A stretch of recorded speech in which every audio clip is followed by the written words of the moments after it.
So many people I talk to these days are worried about the AI bubble popping, some major market correction, a recession hitting, and they want to know how to manage that risk better. And in today's video, I'm going to be showing you the exact strategy that you need to implement to manage the risk the best. So there is one way to do this, and it is to do nothing. That's the end of the video. I'm joking, but I'm not really joking. The best way to manage risk in your portfolio is to do nothing. You set up a portfolio that aligns with your specific risk profile, your investment goals, and you mitigate the risks before it ever even happens.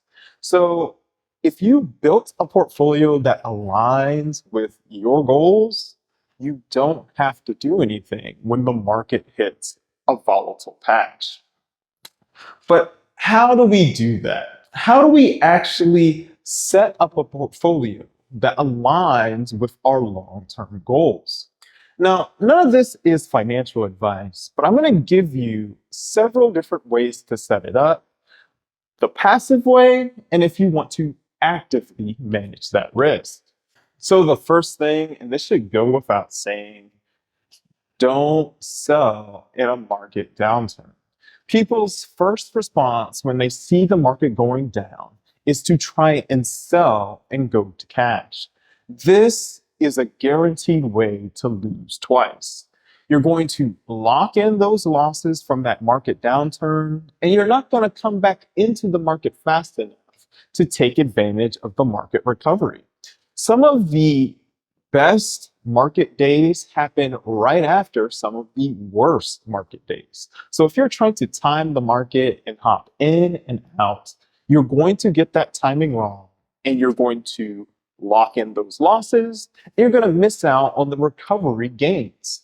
So don't try and time the market.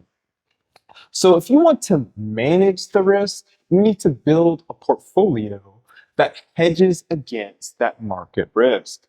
So the first strategy people use to help manage risk in their portfolios was by adding bonds. And this comes from modern portfolio theory. So the thought process was that the bonds would not be correlated with the market. And as the market goes down, you have that consistent recurring income from the bonds to lean on. But a lot of time has passed from the introduction of modern portfolio theory and the present day. And bonds are a lot more closely correlated with the market than they used to be. So if you want to use bonds to hedge risk in your portfolio, you need to pick a bond type that doesn't correlate closely with the US stock market. And that would be US Treasury Bonds. US Treasury Bonds have some of the lowest correlations with the US stock market. But the problem is US Treasury Bonds over the long term don't have the best returns. So you are introducing an inflation risk into your portfolio. Treasury bonds usually get about 4% returns, and that is barely keeping pace with inflation. And if inflation spikes, you are below inflation. So those costs of just meeting your everyday needs are actually going to outpace your gains just sitting in US Treasury bonds. So if you pick a bond type that actually has better returns, say you buy into a corporate bond ETF instead of a treasury bond ETF, what you're going to find is that those are more closely correlated with the stock market. So when the market goes down, those corporate bonds are going to go down as well. So they don't really meet the need of hedging that overall market risk in your portfolio. And for all of these reasons, I personally do not like bonds as a hedge in the present market environment. What I would suggest instead of bonds is gold. So gold has been on an absolute tear over the last decade. So over the last 10 years, it's been averaging about 15% returns. And if you look over the last 20 years, it's been averaging about 11% returns. And the return profile for gold is pretty steady. So you aren't getting these drastic highs and lows. You're getting pretty consistent growth from gold, and it has very low correlation with the US stock market. So you aren't introducing inflation risk, you are hedging against just market correlated returns, and you're building a portfolio that is more resilient to market downturns.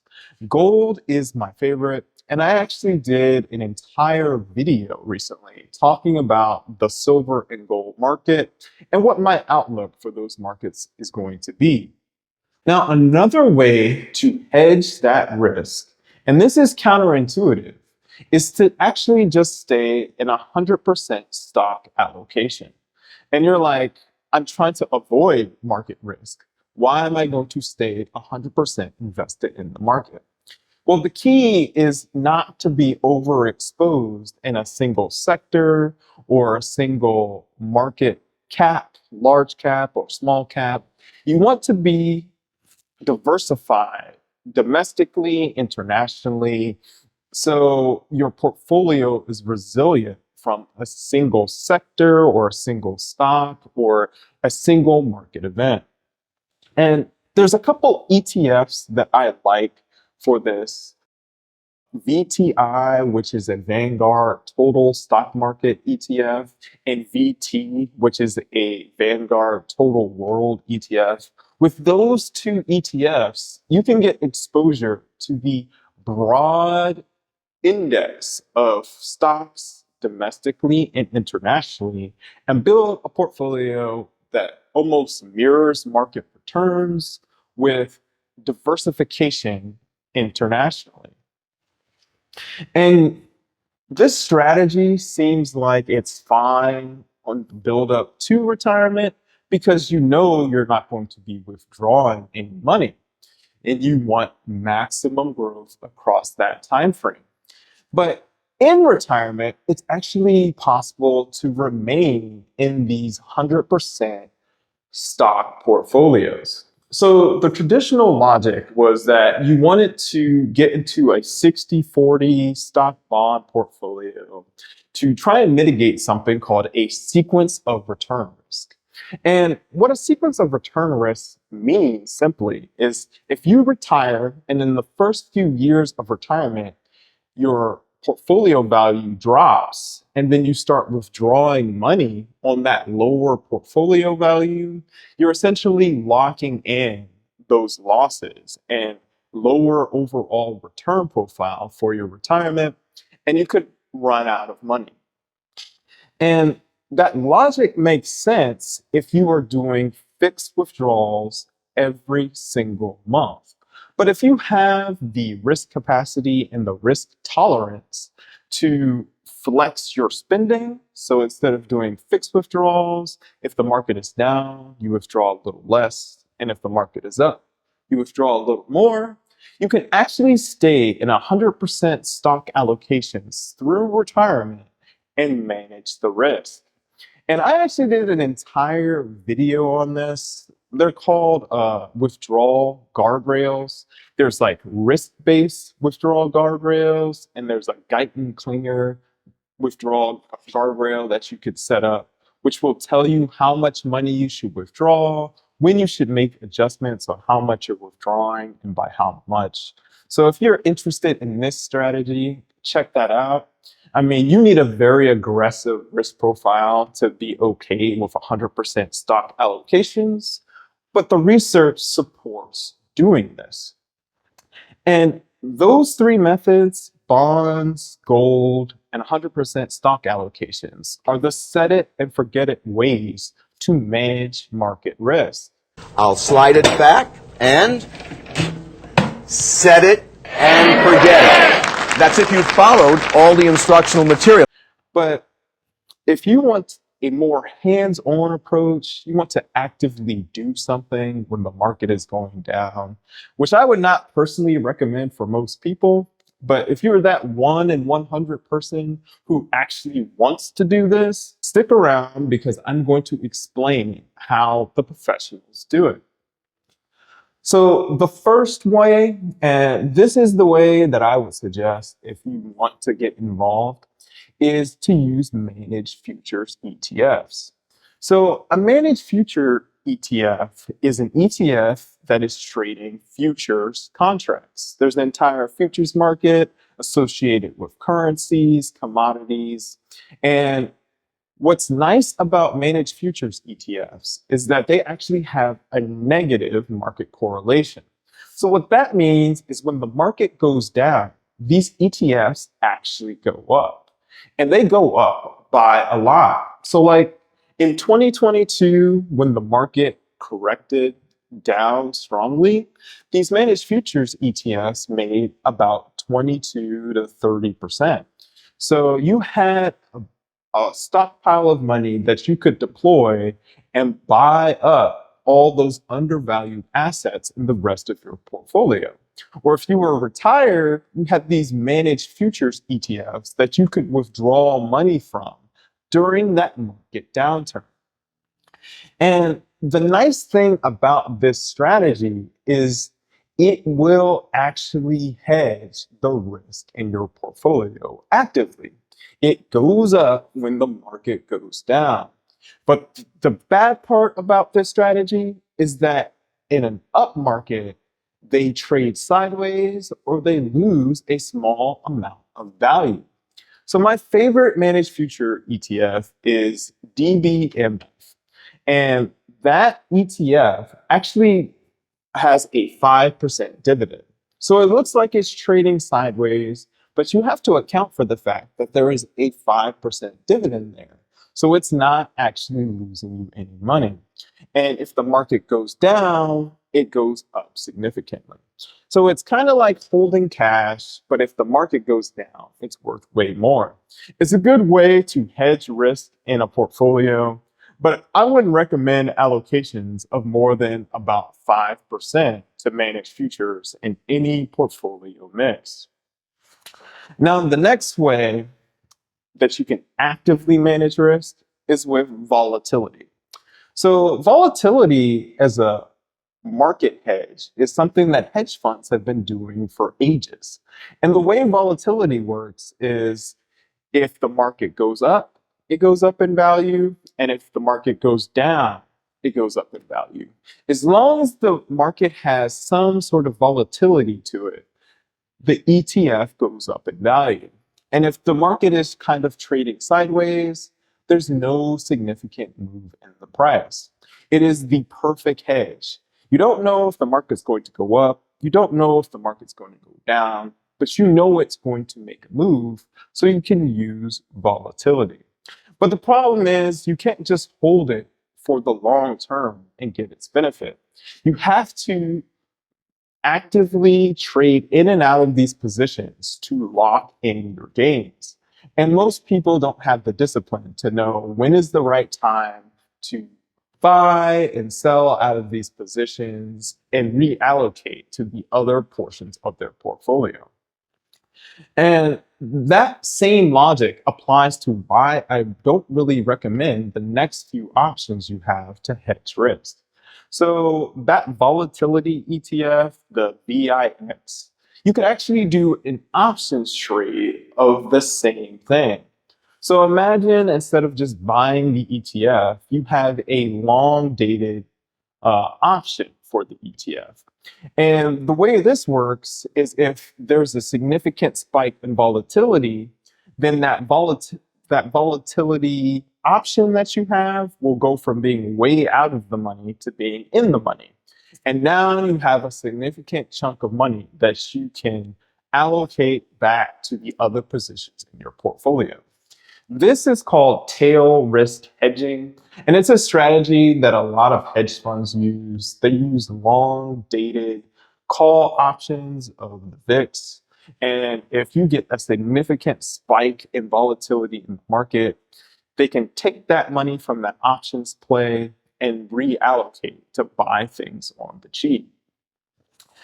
The same logic can be applied to something called inverse ETFs. So if you know that the market is going down and you expect the market to continue going down because we're in some sort of recessionary cycle, you could buy an inverse ETF. And these inverse ETFs, they work exactly like they sound. If the market is going down, they actually go up in value. And if the market is going up, they actually go down in value. And they have 1x, 2x, and 3x versions of these ETFs. And they aren't something that you just want to have as a permanent fixture of your portfolio. Because over the long term, the market is going up. So if you have something that is going to lose value when the market is going up, you are guaranteeing that that portion of your portfolio is going to continuously lose money. That's not something that you want to permanently have in your portfolio. And the last way, the absolute last way that I would consider hedging risk is with short selling and put options. So to just give you a rough summary of how short selling works, you would have to open a margin account. And to give you an easy explanation of how this works, we got to think about how people make money in the stock market. They want to buy things on the cheap and they want to sell them at higher prices. And if you are short selling, you're actually just reversing those two steps. So instead of buying on the cheap and selling at the high prices, you actually sell first and you buy back in at a lower price. That is called short selling. And on a margin account, brokerages will facilitate that trade. They will borrow shares of those companies or stocks, and they will let you short sell. So you sell at that high and then you buy back in lower. But the problem you run into is that if you sell at that high and then the price goes up, you have to buy back in at those higher prices and you can lose money. You can lose way more money than you put in. There is a potential for infinite losses, which is not a scenario that you want to find yourself in. The worst case scenario that you want to face is that you lost the money you invested, not way more money than you initially put in. If you buy put options, it's a similar concept. You're giving yourself the option to buy back in to a lower price. You're going to sell at this high price and you're going to buy back in at this lower price. And that's what these put options contracts are allowing you to do. And you can buy these puts against broad indexes, either the NASDAQ 100, the S&P 500, and all of these require that you have some sort of ungodly market timing. And it's nearly impossible to time the market unless you have some insider information like Nancy Pelosi or the CEO of a company. You are not going to be able to correctly time the market accurately enough to actually employ these strategies. So the overarching takeaway from today's conversation is that you want to set up a portfolio that aligns with your risk profile, your risk capacity, and your particular risk tolerance. It has your goals in mind and is setting you up for long-term investment. And if you do that, when market volatility hits, you don't have to react. You can do nothing. And that is honestly the best way to manage market risk. And if today's video has given you some insight on things that you should be looking at in your portfolio, like the video, share it with somebody else, because I'm going to be making you 1% better every single week. Thanks for tuning in, and I'll catch you next time. Understand the market, keep your vision on the prize. Building up the wealth right in front of your eyes. Talk Higgins, yeah, we keep it moving. Talk Higgins, watch the wealth improving. Markets and the money, making sense of the math. Helping you navigate the financial path. Talk Higgins, subscribe for the vision. Stay smart, stay invested. We out.